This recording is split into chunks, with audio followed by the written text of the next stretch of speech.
नमस्कार, next eyes Hindi के HOD अंक में आपका स्वागत है। आइए चर्चा करते हैं आज की पहली न्यूज के ऊपर। इस न्यूज को द हिंदू ने कवर किया था और ये आईआर सेक्शन की न्यूज है जो जीएस पेपर 2 के अंतर्गत शामिल होगी।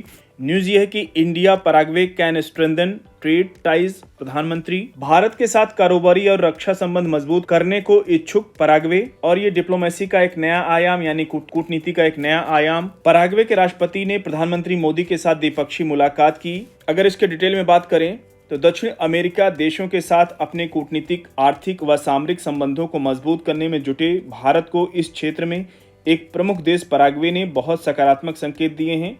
और भारत की 3 दिवसीय यात्रा पर आए पैराग्वे के राष्ट्रपति सैंटियागो पेना पेलासियो ने नई दिल्ली में प्रधानमंत्री मोदी के साथ द्विपक्षीय मुलाकात की और इस मुलाकात के काफी महत्व हैं। दोनों नेताओं की अगुवाई में हुई बैठक में पैराग्वे की तरफ से भारतीय कंपनियों को न सिर्फ अपने बहुमूल्य धातुओं के भंडार के क्षेत्र में निवेश करने के लिए इन्वाइट किया है, बल्कि रक्षा क्षेत्र में सहयोग बढ़ाने की पेशकश की गई है। सैंटियागो भारत की आधिकारिक यात्रा पर आने वाले पैराग्वे के दूसरे राष्ट्रपति हैं। भारत के लिए इस देश के लिए अहमियत बढ़ गई है क्योंकि यह दक्षिण अमेरिका का एकमात्र ऐसा देश है, आप देख सकते हैं मैप में, ये है पैराग्वे की लोकेशन। पैराग्वे की सीमा टच करती है बोलिविया से, ब्राजील से, अर्जेंटीना से।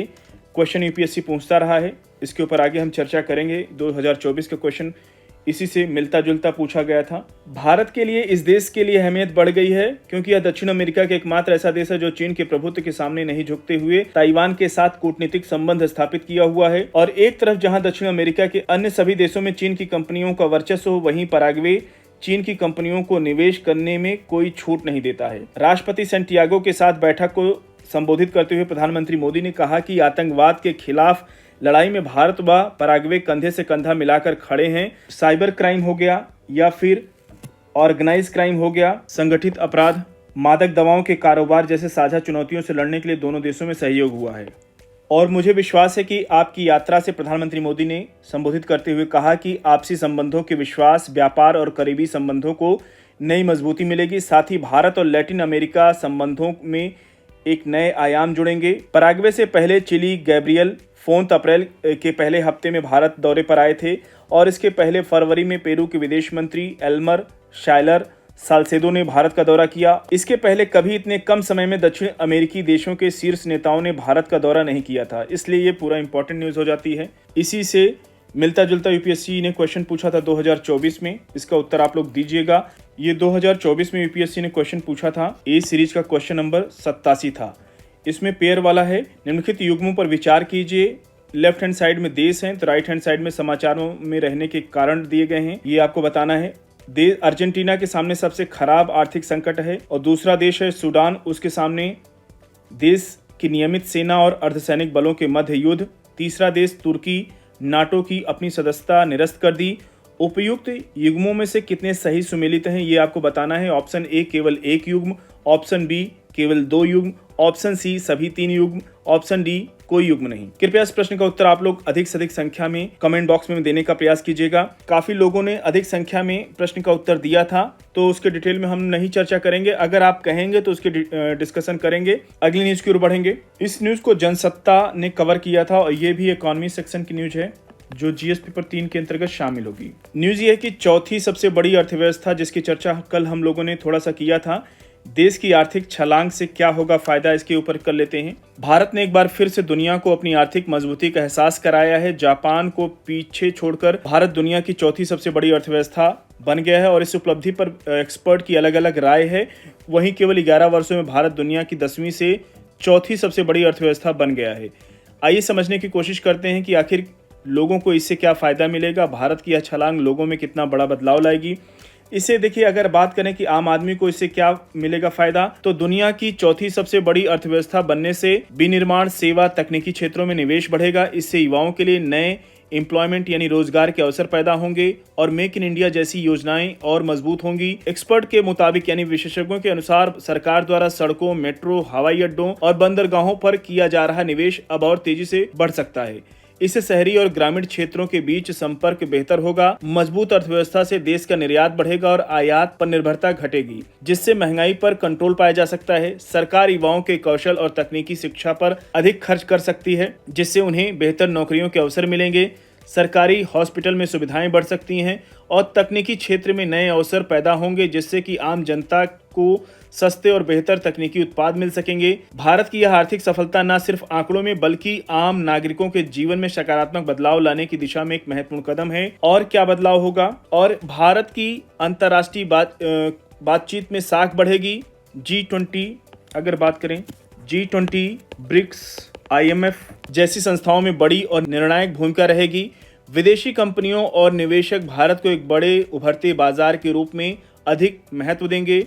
उद्योग, तकनीकी और विनिर्माण में निवेश बढ़ेगा। वहीं GDP बढ़ने के साथ साथ सड़कों, highway, railway, airport, metro, digital infra जैसी परियोजनाओं में तेजी आएगी और नए रोजगार के अवसर पैदा होंगे। कर्ज और क्रेडिट रेटिंग में भी सुधार होगा और सस्ते ब्याज और विदेशी कर्ज अधिक निवेश के मौके मिलेंगे और इसलिए बढ़ रही है देश की GDP। उसकी भी बात कर लेते हैं। एक्सपर्ट का कहना है कि जनवरी से मार्च की तिमाही के दौरान भारत की मैन्युफैक्चरिंग यानी विनिर्माण गतिविधियों में मजबूती देखने को मिली है।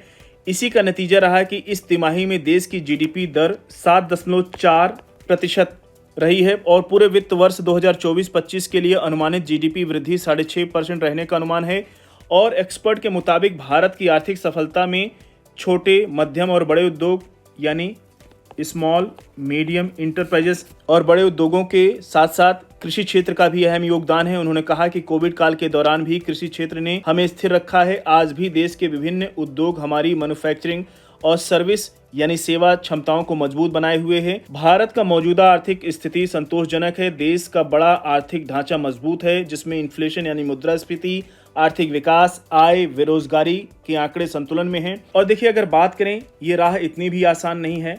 बीते कुछ वर्षों में भारत की औसत वास्तविक GDP वृद्धि दर 7% से ऊपर रही है। भारत का लक्ष्य अब $4 ट्रिलियन की अर्थव्यवस्था से बढ़कर 10 ट्रिलियन वाली अर्थव्यवस्था बनना है। यह मार्ग आसान नहीं होगा। इसके लिए बुनियादी ढांचे, रणनीति और प्रशासन में बड़े बदलाव जरूरी होंगे। तो ये कुल मिला के आपके मेंस के पॉइंट ऑफ व्यू से पूरा ये लेख है और प्रीलिम्स में भी ये फैक्ट आपके काम आएंगे। अगली न्यूज की ओर बढ़ेंगे। इस न्यूज को जनसत्ता ने कवर किया था और ये डिफेंस सेक्शन की न्यूज है जो GS पेपर 3 के अंतर्गत शामिल होगी। न्यूज ये है कि भारत को S-400 सिस्टम की बाकी 2 इकाइयां वर्ष 2026 तक मिल जाएंगी। रूस 2025-26 तक भारत को S-400 एयर डिफेंस सिस्टम की बाकी यूनिट देने के लिए प्रतिबद्ध है। भारत में रूसी दूतावास के उप प्रमुख रोमन बाबुशिकन ने सोमवार को ये जानकारी दी और बाबुशिकन इस बात पर प्रकाश डाला कि पहलगाम आतंकी हमले और उसके जवाब में चलाए गए ऑपरेशन सिंदूर के बाद भारत और पाकिस्तान के बीच छिड़े सैन्य संघर्ष में S-400 बेहद प्रभावी ढंग से काम किया है। बाबुशिकन ने एयर डिफेंस सिस्टम और ड्रोन रोधी प्रणालियों के क्षेत्र में भारत के साथ द्विपक्षीय सहयोग की बात कही है। तो इंपॉर्टेंट न्यूज़ है, इसको अच्छे से कवर कीजिएगा। अगली न्यूज़ की ओर बढ़ेंगे। इस न्यूज़ को PIB ने कवर किया था और ये साइंस एंड टेक सेक्शन की न्यूज़ है जो GS पेपर 3 के अंतर्गत शामिल होगी। केंद्रीय मंत्री डॉक्टर जितेंद्र सिंह ने भारत जन शिखर सम्मेलन में भारतीय भाषाओं के लिए देश का पहला स्वदेशी रूप से विकसित सरकारी वित्त पोषित आर्टिफिशियल इंटेलिजेंस आधारित मल्टी मॉडल LLM यानी लार्ज लैंग्वेज मॉडल भारत जिन का शुभारंभ किया है। और भारत जिन एक राष्ट्रीय मिशन है। इसका उद्देश्य ऐसा AI बनाना है जो नैतिक, समावेशी और बहुभाषी हो और कुल मिला के 22 भाषाओं में इसकी होने की बात की जा रही तथा भारतीय मूल्यों और लोकाचारों में गहराई से निहित हो, डॉक्टर जितेंद्र सिंह का कहना है। और डॉक्टर जितेंद्र सिंह ने कहा कि क्षेत्रीय भाषाओं में बात करने वाले AI डॉक्टर दूर दराज के गाँवों में टेलीमेडिसिन में क्रांति ला रहे हैं। नई शिक्षा नीति जो न्यू एजुकेशन पॉलिसी 2020 है, विद्यार्थियों को समग्र शिक्षा के लिए मानविकी और प्रौद्योगिकी के संयोजन में सक्षम बनाता है। देखिए, आर्टिफिशियल इंटेलिजेंस आपकी UPSC की तैयारी को भी बहुत आसान बनाए हुए है। उसी दिशा में ये भारत सरकार का प्रयास है। तो इस न्यूज़ को अच्छे से कवर कीजिएगा। तो साथियों, आज के HOD अंक को यहीं पे समाप्त कर मिलते हैं नेक्स्ट अंक में कुछ और इंपॉर्टेंट न्यूज़ के साथ। तब तक जुड़े रहिए नेक्स्ट आई से हिंदी के साथ। धन्यवाद।